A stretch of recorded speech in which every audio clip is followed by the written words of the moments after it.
right, Garden Rebels. Hey, we got an urgent email from Elinor. She came in a while back and celebrated with all of us her 40th wedding anniversary. Congratulations, Elinor. And it was a really fun time. So happy for you. So honored to celebrate that special day with you. But her urgent question was she had bought a hanging basket on her anniversary. Good choice, Elinor. And during this cold spell, she was wondering, hey, should she bring that inside? Is there something to do special for her hanging basket through this cold spell? And so I answered her. And I want to go over those reasons why I answered the way I did for the rest of us Garden Rebels, lest we had that same question. So let's just get started.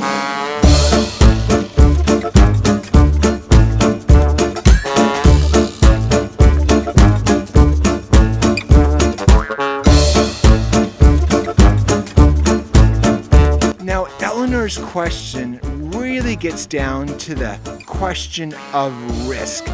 How much risk are we willing to take with our plants and baskets in the winter time? Are our plants threatened during these really cold temperatures? Are they threatened by the snow that we just had?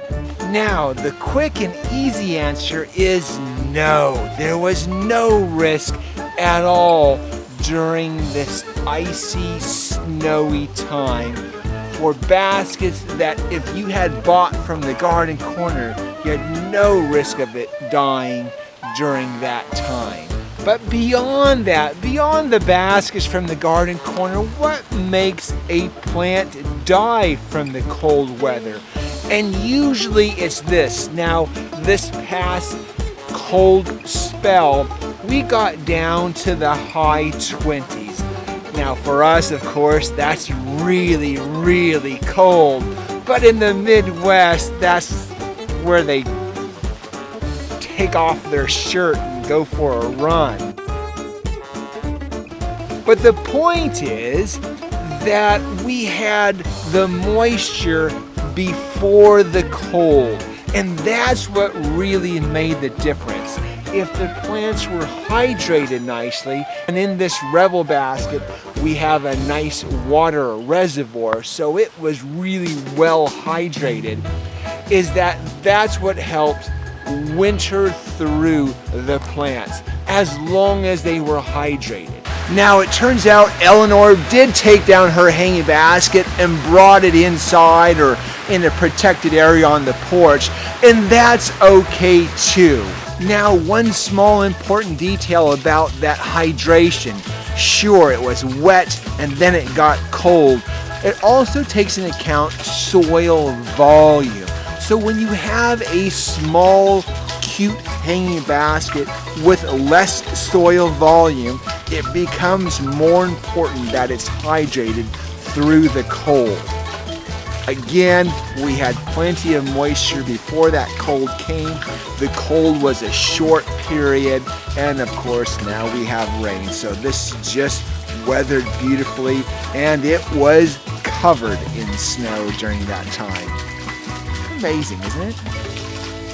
Just tough. Just tough. And one last final thought about winter toughness, by the way, for your hanging basket as well as for plants in the ground, is that it's not only just about temperature and hydration, but it's also about wind direction. So if you get a hard, cold, bitter wind zeroing in on your plant, that's also going to give it a little more high risk of it dying during the winter time. So add in all of those factors: cold, dry, and a cold wind makes that really a dangerous moment for plants. And then soil volume. And again, it's about risk. even if you minimize just one part of that equation, you're getting that winter wind and you protect it with some sort of barrier, your chances go way up. Or if it's a dry spell and you watered it before that cold spell came, you've increased its chances greatly.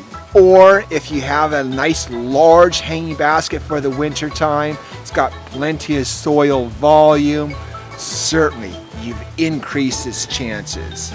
So knowing all of those risk factors, it was easy for me to tell Elinor, hey, you have nothing to worry about on this round of cold.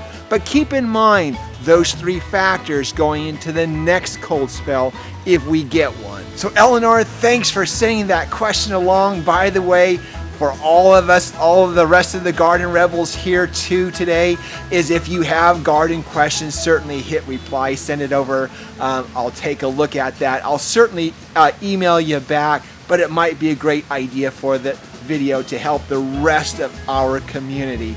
By the way, I'm going to stay in the greenhouse right now in the nice warm houseplant section. Next week we're going to go over some of that. We're going to remove our Christmas tree and we're left with a little bit of a lonely space. I've got some ideas on how to fill that up and give you that nice, warm, comfy, easy feeling for the rest of the dark, cold, brown, gray days of winter. So we're going to celebrate that next week. Guys, that's the show for this week. Always live your passion. I love those questions.